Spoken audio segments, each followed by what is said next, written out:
Thanks for the introduction, and thank you for the invitation to speak here, especially for putting me on today, which seems to be Australia Day. We have all the Australian speakers. So I want to talk about these one-point recursions.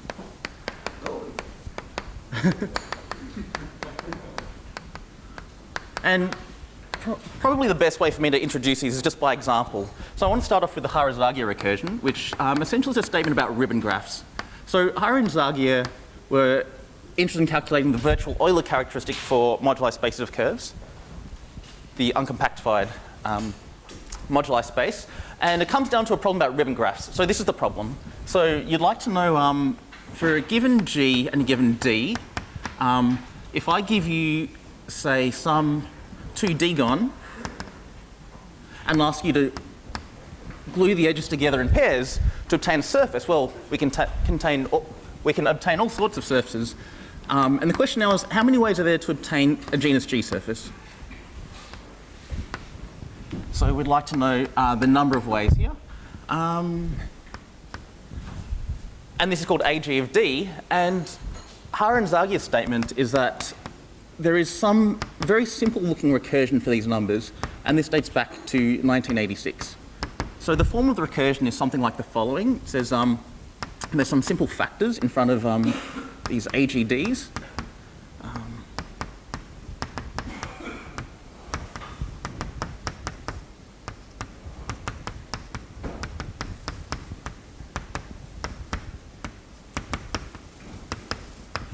And there you go. So it looks very simple. It's a three-term recursion. The coefficients are all polynomial here in D, and it looks like there should be some very simple combinatorial explanation for this, but it took a while actually before one was found, and I claim that the combinatorial interpretation for this statement is actually quite convoluted and perhaps not entirely natural. So let's have a look at another case. I'm going to change the game just a little bit and think about descent d'enfant, which is essentially a very similar problem, but rather than starting off with just some arbitrary 2D-gon, I'm going to think of my 2D-gon as having labelled vertices here, alternating black and white going around. And of course the aim of the game is to try and glue these edges together in pairs to obtain a genus G surface. The point, of course, now is that under this gluing, we'd like white vertices to go to white vertices and black vertices to go to black vertices. And there's a very similar statement that can be made here. So the statement appears in a few places. So one is in some previous work of mine with Paul Norbury from a few years ago, and also in Leonid Chekhov's recent work as well. And it looks almost exactly the same. So it says something like D plus 1, and then you just change it however you want, and it looks like that. Okay.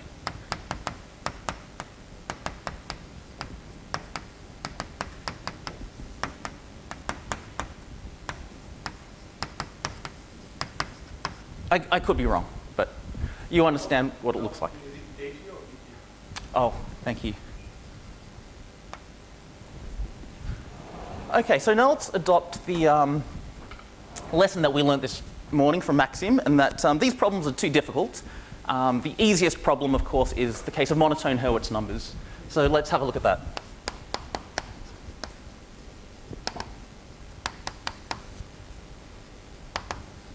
Okay, so in this case, what are we looking at? We'd like to define something, let's call it M for monotone, mg of D, and it is the number of ways we can take a bunch of transpositions, D minus 1 plus 2G of them, and obtain a D cycle.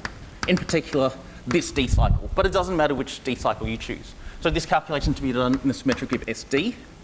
And we have the monotonicity condition that we learnt about earlier, which is that we'd like to write these with AI less than BI, and we require that the B's are non-decreasing.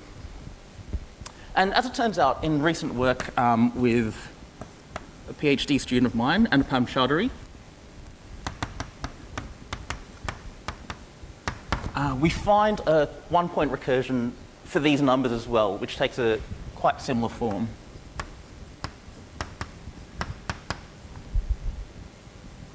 This one I need to look up.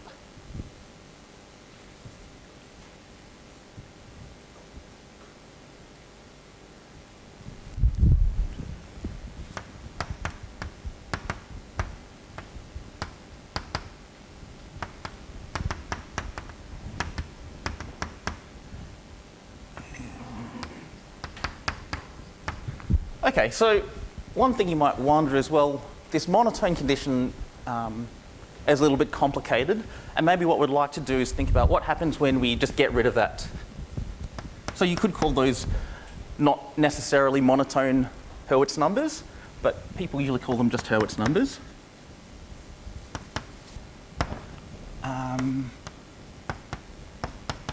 And I guess we're just saying the same as above, but without the monotonicity condition.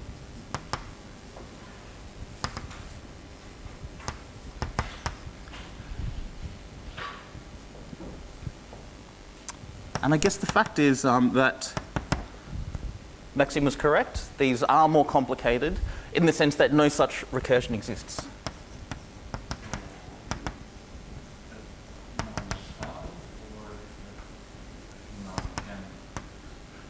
None can exist according to how you define the word similar, which I will define.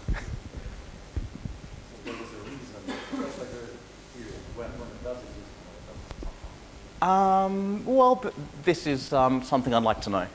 Yeah. But I can tell you it does exist in 3 cases, doesn't exist in 1 case, and maybe one of the ideas of this work is to try and find, well, where is the boundary and how large is the sort of space of problems. Anyway, I'll get to that in a second. So I guess partly to answer that is what do we mean by this word similar when we're looking for recursion? So I guess let me write down what I mean. Okay, so let's say a 1-point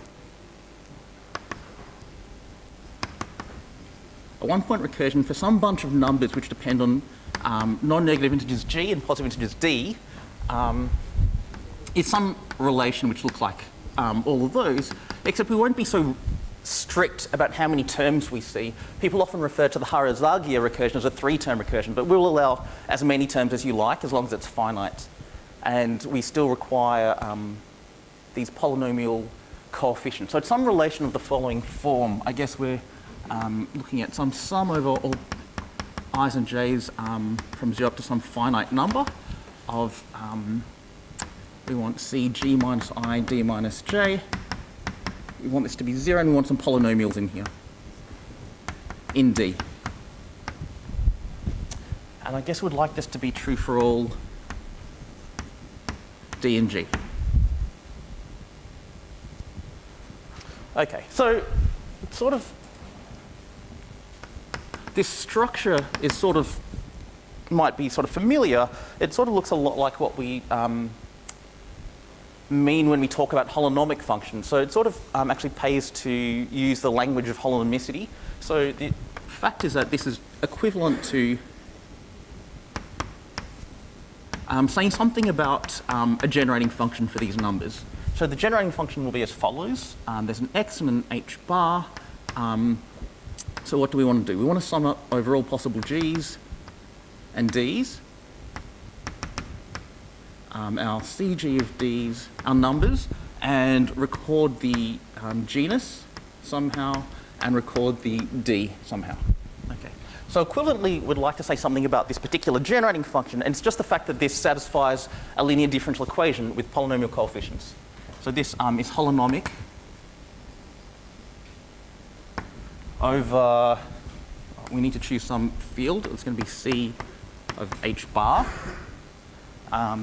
So what we mean is this satisfies a linear differential equation with coefficients in which are polynomials in x.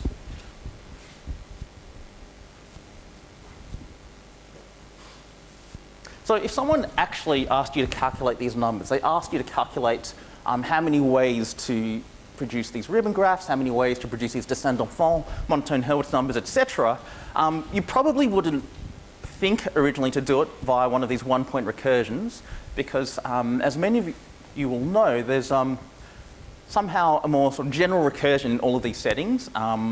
They all come under the umbrella of topological recursion.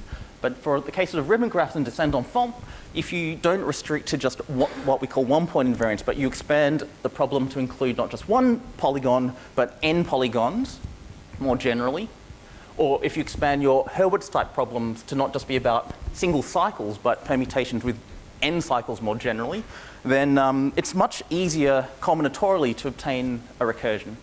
In the ribbon graph and descent d'enfant case, these are often called Tut-style recursions, or the Walsh-Lehman recursion for ribbon graphs. In the Hurwitz world, they're called cut and join, and more generally, these sort of fit, as I said, under the umbrella of topological recursions.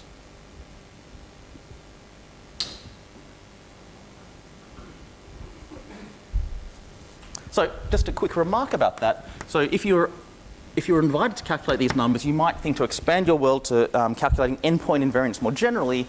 Often these recursions for these more general recursions for n-point invariance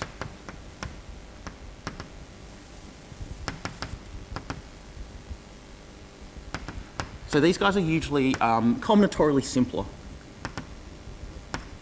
in the sense that when there's some underlying interpretation for these numbers, there's usually a simple combinatorial explanation for why general n-point recursions exist. And I claim that that's not the case for these one-point invariants. So you might wonder, why do people care about one-point invariants?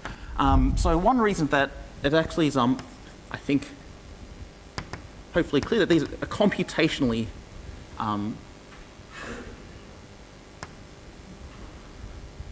one-point recursions are usually computationally easier. The more general recursions are computationally harder. And the different types of recursions can reveal different structure about your problem.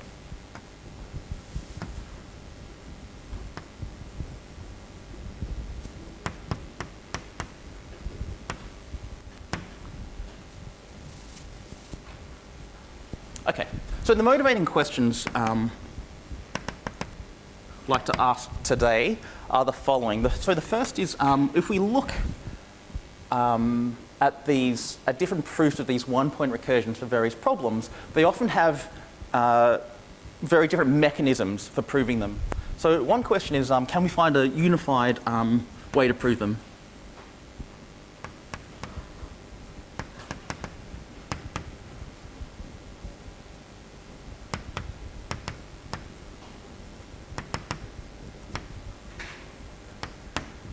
In particular, let's say for these problems, is there one unified way to prove them? And secondly, how large is this class of problems for which we can expect one of these recursions to exist? Or another way to say it is, how universal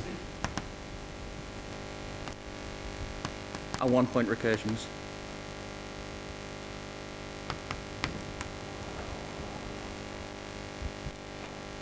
I'll aim to just use the central boards to appease the people on the end. But as a result, I'm going to write half as small so no one can read it. Okay, so. It's okay? So I guess the picture I have in mind as well, here's this problem about ribbon graphs. Here's this problem about descent d'enfant. Here's a problem about monotone Hurwitz numbers. And what we'd like to say is that, well, maybe these fit into some sort of natural family for which we can say something. We can predict one-point recursions and find them. And so the family that I'll talk about today is what goes by various names. I'll call them content, product, share expansions, or equivalently, these are often called, have been recently called weighted Hurwitz numbers.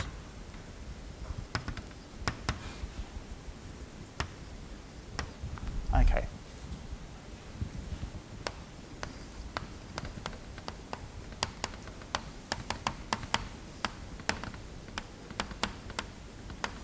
Okay. There's no claim that this is a particularly natural family for which one-point invariance exists. So what I'd like to know is, well, how far can we push this boundary outwards? So what is a natural class of problems? So you might have one in mind. I'll talk about a conjectural family later on.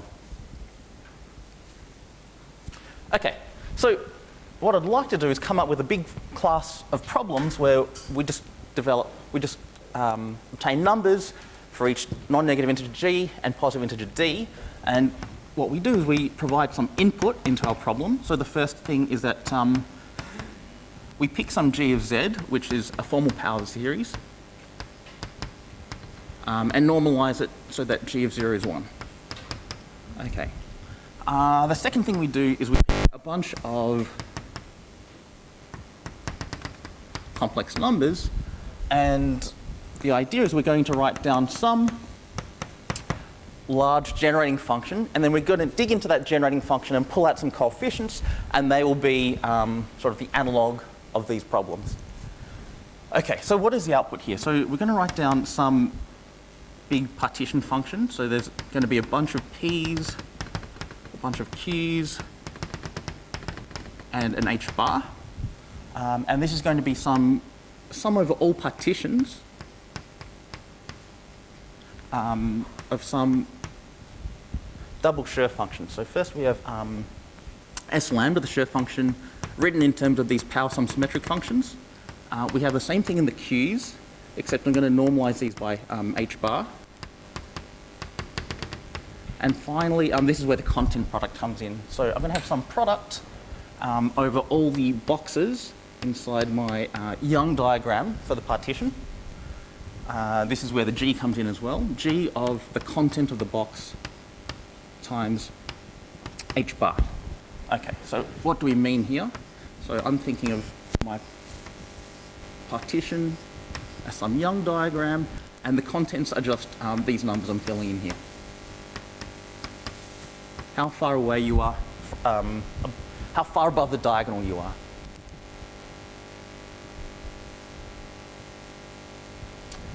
Okay.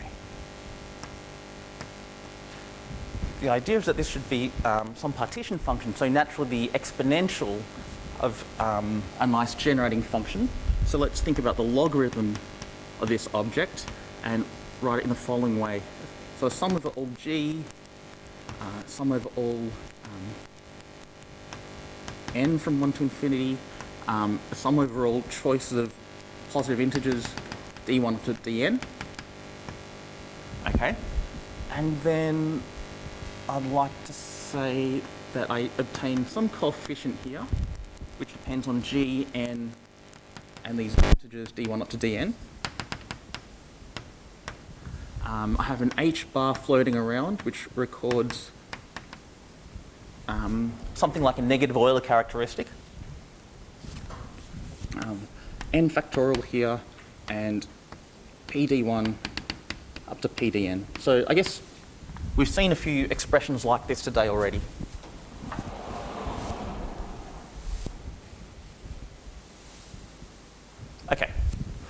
Okay, so the point is that I don't really care what happens for n larger than 1 at the moment. I really just want to extract from this information the numbers you get when n equals 1. So I'm going to set c g of d to be essentially cg1 of d, but for various reasons of consistency with what I've written above, I need to normalize by some factor d.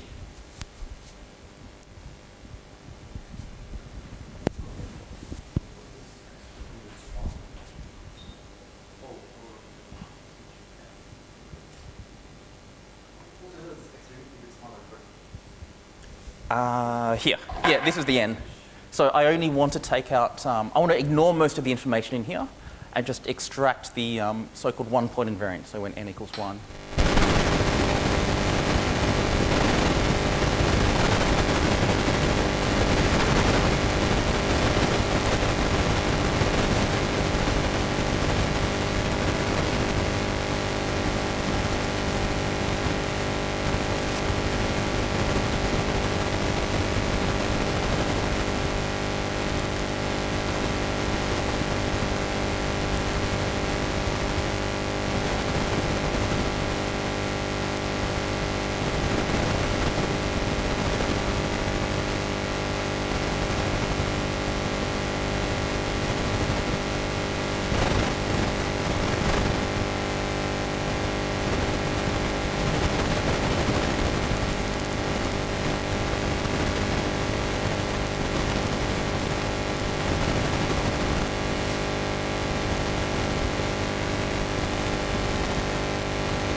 and here we take g of z.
And at the end of the day, it essentially kills almost every term in here.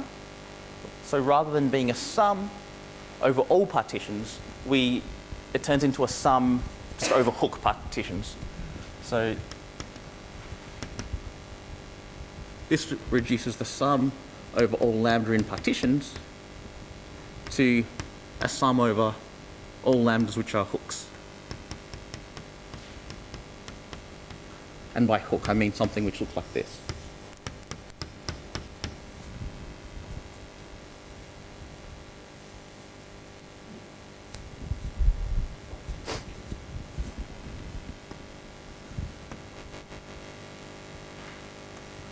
And I guess the other thing that we use is just closure properties for holonomic functions.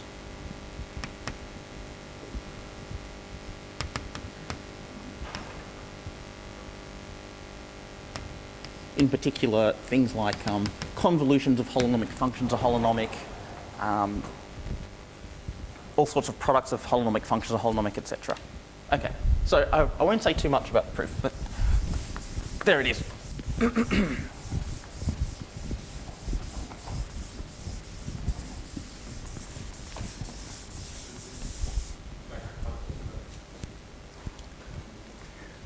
What do you mean by like? Reducing the one recursion to just one variable, you can extract one ordinary. Yeah, so it is a good question. I don't know how to say if there is some precise relation to quantum curves, but certainly all the calculations are motivated by the type of calculations you see with quantum curves. Indeed, you do things like, you know, you do this principal specialization which collapses all the p's down to some variable. You are looking for some holonomic relation. So it does share a lot of commonality with quantum curves. Quantum curves also allow you to reconstruct the spectral curve. Similarly, these relations should allow you to reconstruct the spectral curve as well. So there may be more to be said there, but I just don't know. It's a good question, thanks. Okay. So let me make some remarks about this. So the first is that the proof is I'll use quotation marks here, effective. Okay, so I have to be careful with what I mean by effective. I really mean that you can take the proof, pull it apart, and you can write an algorithm to sort of actually produce from the data of this rational function g and these complex numbers q1, q2 up to qr to produce the one-point recursion. So in some sense it is effective. The quotation marks are really just to mean that you can do it and I haven't done it. Or I have tried and the computer fails quite often. And I don't think it's my fault. It's definitely the computer's fault. Okay. But for instance, you, in about 5 or 6 very short lines in Maple, using the gfun package for generating functions and holonomic functions, you can produce the one-point recursion for monotone Hertz numbers just instantly, and that's how it came about. Okay, so somehow related to this is that it would be nice to sort of explore this further and find some sort of bounds for the linear differential equation satisfied by these one-point invariants. So bounds for the both the degree and the order. So order meaning how many derivatives we're taking, degree meaning you have a bunch of polynomial coefficients, what is the degree? If you can find effective bounds for the degree and order, then that actually gives you a very cheap algorithm for calculating these one-point recursions. I should say that these proofs, or the calculation of these one-point invariants that we use in this proof,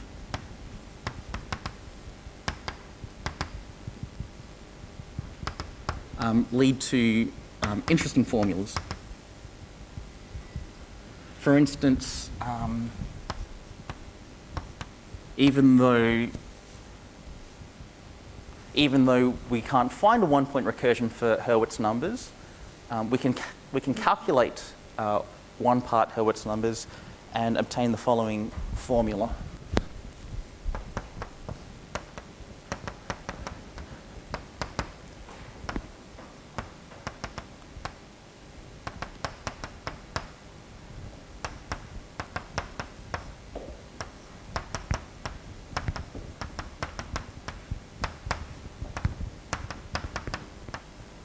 Okay, so I think Daniel Levinsky told me that this is not a new formula, but we can do an analogous calculation for, say, monotone Hertz numbers, and I do believe this is new.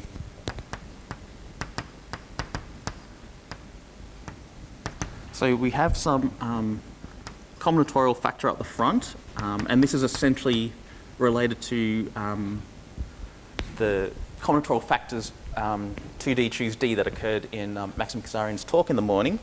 And then here we have some sum. So I'm going to sum up over tuples of G numbers, which range from 1 to D minus 1. They're ordered. I take the product of all of these, and I square them.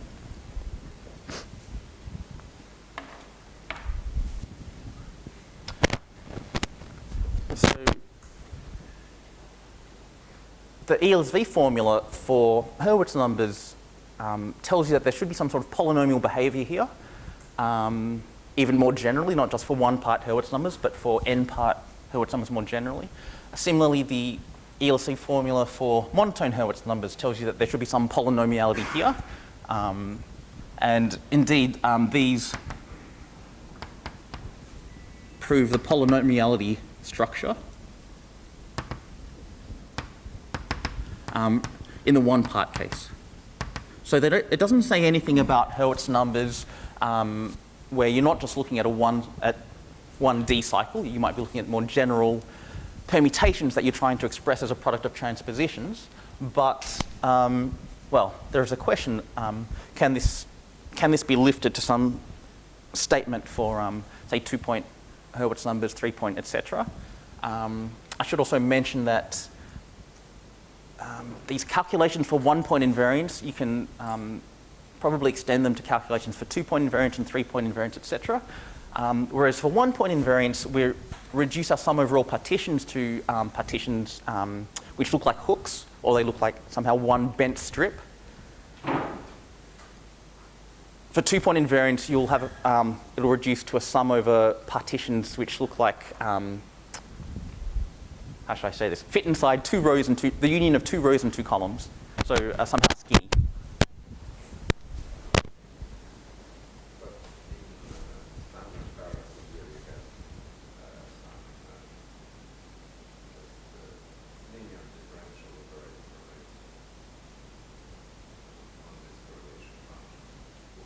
Yeah, I mean, these are all linear.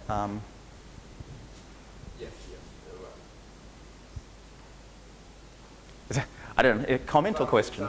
Some ordinary differential equation. That's right, and we can produce them for all these other cases and predict their existence more generally. Okay. Okay, so here's a question that maybe people can help to answer. So what? So I've given a class of problems and proven a 1-point recursion for them. There are all sorts of ways using orthogonal polynomials and techniques from matrix models. And I guess what I'd like to know is what other mechanisms exist for proving 1-point recursions. So if you know of some context where you see some similar sort of recursion, I'd like to know the sort of mechanism that's used. So do come and have a chat to me. Okay, so I'll just finish by returning to this question of, well, we've managed to put these different problems into some nice uniform family for which 1-point recursions exist. And the question is, well, how large is can that family be? Is there some sort of natural set of enumerative problems for which you can expect these?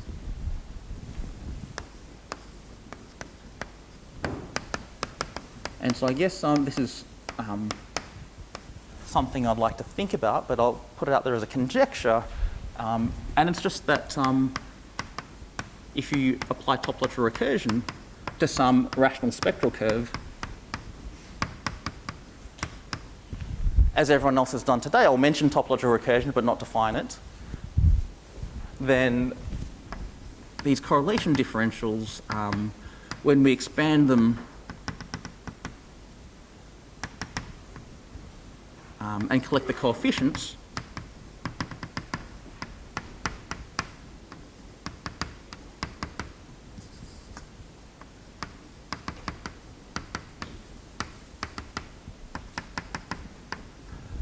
and do the same procedure of setting CG of D to be just the 1-point part,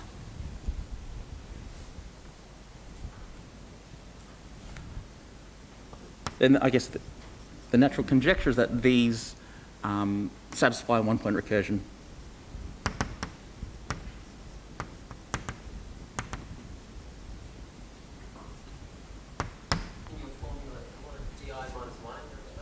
I do, thanks.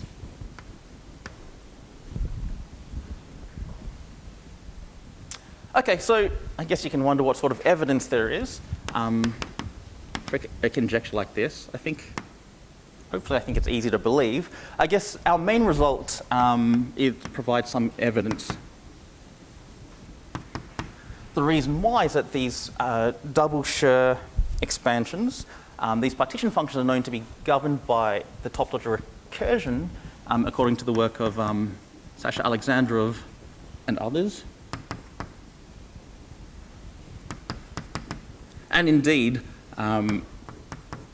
they write down very explicitly what these rational functions should be given the data of your rational function capital G and these Q's that you've selected. Okay, and I guess what else? There are sort of many other known cases in the literature. But again, often the proofs of these are quite sporadic in nature and can rely on different techniques and different mechanisms. And what I've tried to do is do some, with my student, do some low genus calculations on